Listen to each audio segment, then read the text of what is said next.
asyrafil anbiya wal mursalin sayyidina Muhammadin wa ala alihi wa ashabihi ajma'in. Allahumma shalli wa sallim alaihi. Allahumma anta rabbi la ilaha illa anta khalaqtani wa ana 'abduka wa ana 'ala 'ahdika wa wa'dika mastata'tu a'udzu bika min syarri ma sana'tu abu'u laka bi ni'matika 'alayya wa abu'u bi dhanbi faghfir li fa innahu la yaghfiru dzunuba illa anta. Alhamdulillah, pagi ini kita masih sehat, masih bisa melaksanakan salat berjamaah subuh. Walaupun hari hujan, ternyata hujan itu membawa satu kekhusyukan kita dalam beribadah pagi, dan itu adalah hujan itu bagian daripada ujian dari Allah untuk kita tetap mengabdi kepada Allah, karena kita mau pertanda bahwa kita mau membutuhkan Allah. Itu yang penting. Ibu bapak sekalian, minggu sebelumnya ada yang belum selesai kita bahas, itu tentang doa. Dulu sudah kita mulai doanya, Allahumma inna nas'aluka ilman nafi'an. Sudah kita mulai doanya. Ya Allah, berilah kami ilmu yang bermanfaat dan memberi manfaat. Dan doa. Sekarang kita masuk ke yang berikutnya, wariskan wasi'an. Tadi kalau doa Ayub tadi, wariskan halalan thayyibah, itu yang dua-dua halal thayyib, tapi tidak hanya halal, tidak hanya baik, tetapi wasi'ah, rezeki yang lapang, rezeki yang luas, Kalau kita belajar bahasa Arab, wasi'ah itu simpanya itu dia tidak sekedar lapang, tapi melapangkan, memberi kelapangan. Itu rezeki wasi'ah. Jadi memberi kelapangan itu artinya wasi' itu bisa berarti lapang, rezeki itu banyak datang, tapi bisa juga berarti dia tidak banyak, tapi kita lapang karena rezeki itu. Kalau begitu bisa aja terjadi rezekinya orang itu banyak, tapi hidupnya tambah sempit. Kenapa tambah sempit? Khawatir terus uangnya akan berkurang, uangnya akan hilang, diminta ulang segala macam. Itu namanya rezeki yang sempit. Jadi rezeki yang lapang itu rezeki yang melapangkan. Reda saja hati itu membantu orang yang susah, orang yang kesempitan. Rezeki yang namanya lapang. Jadi rezeki yang lapang itu rezeki yang melapangkan, rezeki yang membuat yang dapat rezeki itu menjadi hidup ini merasa lapang, merasa tenang. Ada orang seperti cerita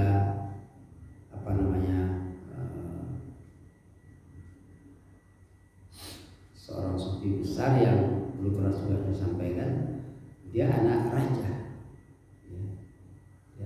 dia keluarga raja, anak raja. Apa tidak ada keluarga raja? Semuanya ada, tapi makannya tidak enak, tidurnya tidak enak. Tinggal di istana, ditengoknya petani dari kejauhan di atas menara istananya, di atas anjungan istananya.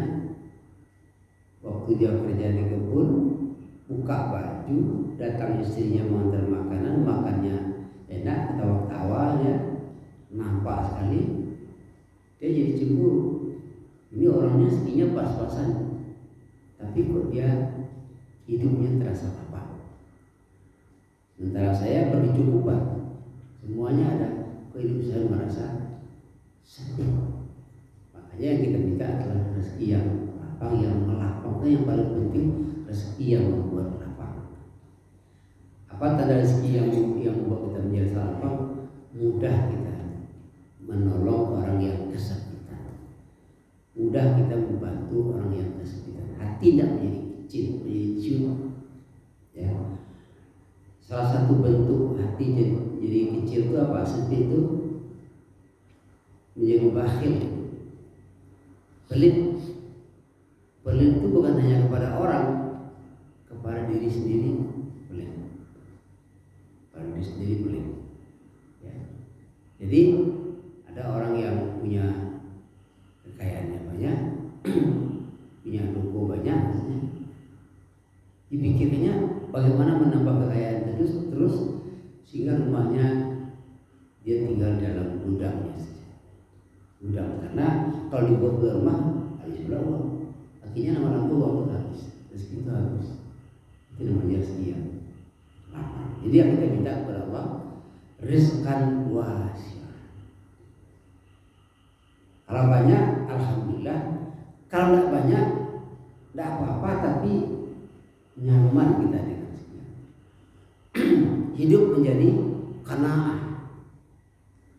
Apa arti qanaah? Qanaah itu merasa cukup dengan apa yang ada. Bukan berarti dia berhenti berusaha, tapi merasa cukup dengan apa yang ada. Ada orang hobi kan. Sekarang kan orang berpikir menambah gizi, makan ini, makan itu, segala macam.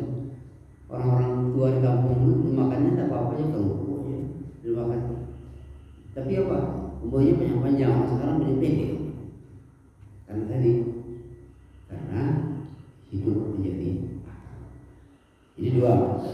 Allahumma inna nas'aluka ilman nafi'a, ilmu bermanfaat, kemudian rizqan wasi'an.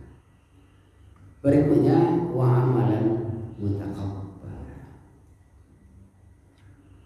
amal yang diterima.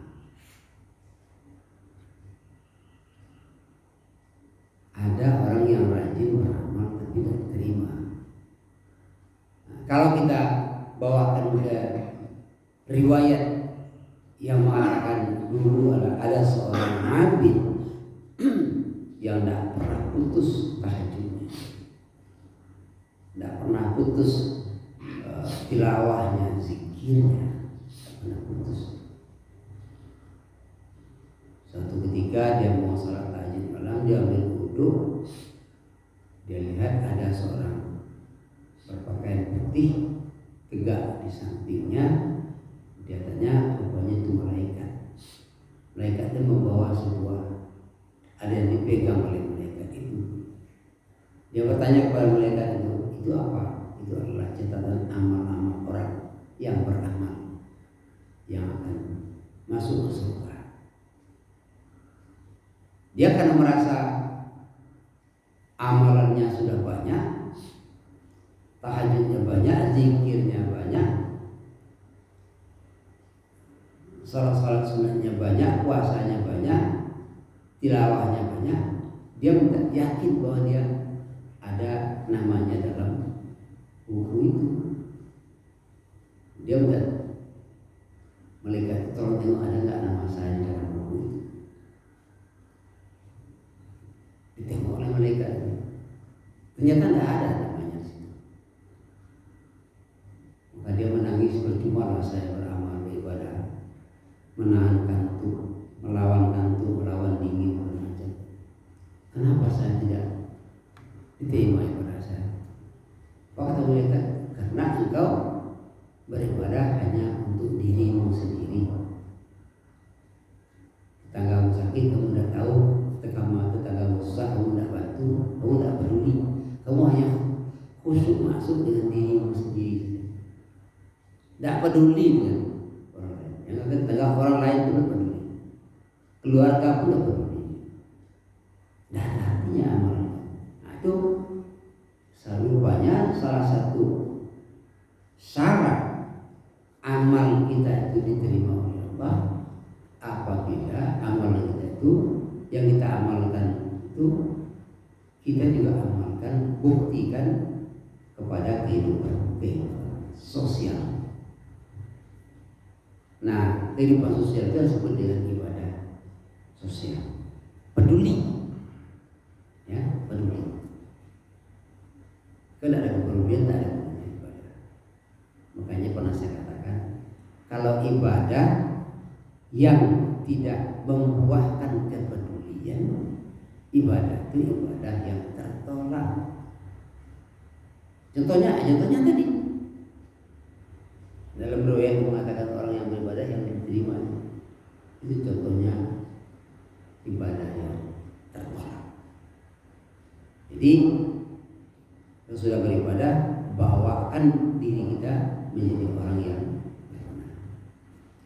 Yang keempat, wariskan watijaratan dan tabu.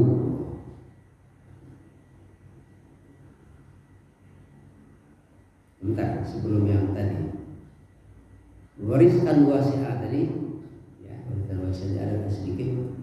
Rezeki itu apa? Apa yang dikatakan rezeki? Kita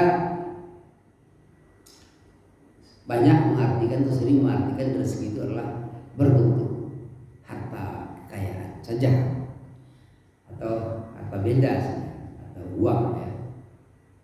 Padahal rezeki itu adalah semua yang diberi Allah yang membuat kita kebutuhan kita menjadi tercukupi, itu rezeki. Maka termasuklah ilmu itu adalah rezeki. Ilmu itu adalah rezeki. Makanya bahkan itu rezeki yang lebih utama, karena dengan ilmu bisa mendatangkan rezeki-rezeki yang lain. Nah, rezeki itu juga diinfakkan, memberi wasiat, dia memberi kelapangan dan infakkan, karena kedelapan dibuat orang lain lapang. Jadi ilmu itu harus dijadikan sebagai ibadah kita kepada Allah melalui memberikan pencerahan ilmu kepada orang lain. Terus ya, masuk dalam itu. Kemudian tadi amalan mutakabbarah. Nah, yang keempat, wa tijaratan lam tabur. Perdagangan yang tidak gagal, yang tidak merugi perdagangan. Nah, secara umum diartikan perdagangan itu ya berniaga, menggalih, tidak rugi mereka. Tetapi Bapak Ibu sekalian, perdagangan yang sesungguhnya itu adalah hidup kita. Ya, hal adullukum ala tijaratin tunjikum min adzab. Rupanya hidup kita ini namanya berdagang. Kita sedang berdagang. Perdagangan hidup kita ini tidak rugi. Maka tidak rugi dalam artinya apa? Tentu berarti beruntung. Beruntung itu mendatangkan keberuntungan. Kalau ibarat perdagangan yang menghasilkan tidak rugi, kalau tidak rugi tentu beruntung. Atau beruntung itu artinya juga perdagangan yang membuat kita menang dalam hidup. Kalau pedagang itu kan pada umumnya berkompetisi, bisnis berkompetisi, berlomba-lomba dengan orang lain untuk mendapatkan rezeki. Nah, ingat ibu sekalian bahwa hidup itu adalah perdagangan. Kalau berdagang, tentu bapak-bapak yang berdagang tentu selalu menghitung untungnya rugi, lalu menghitung untungnya rugi. Kapan untung yang sebenar-benarnya untung itu ada? Tentu di akhir kita berdagang. Kalau mengalir pagi hari sampai sore di tor, nampak. Tapi kalau hidup itu disebut dengan perdagangan, apa hidup yang beruntung? Hidup yang beruntung itu sebenarnya ketika hidup itu sudah berhenti, sudah selesai. Nah, oleh sebab itu maka selalu selalulah berhitung-hitung dalam hidup, dalam arti untuk diri kita, bahwa kita nanti akan mengakhiri hidup ini. Ada dalam berakhirnya hidup.